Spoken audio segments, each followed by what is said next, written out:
नमस्कार। अगर आप सर्दी के मौसम में सर्दी और जुकाम से पीड़ित है तो आपको एक उपाय बताता हूँ। इसमें सबसे पहले सौंफ लेते हैं और कुछ तुलसी के पत्ते लेते हैं, काली मिर्च और गुड़, ये सब, और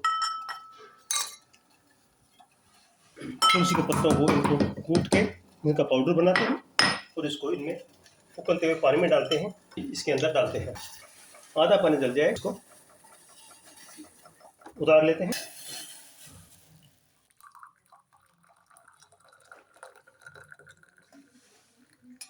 तो दिन में 3 बार पीने से आपकी सर्दी जुकाम में बहुत आराम मिलेगा।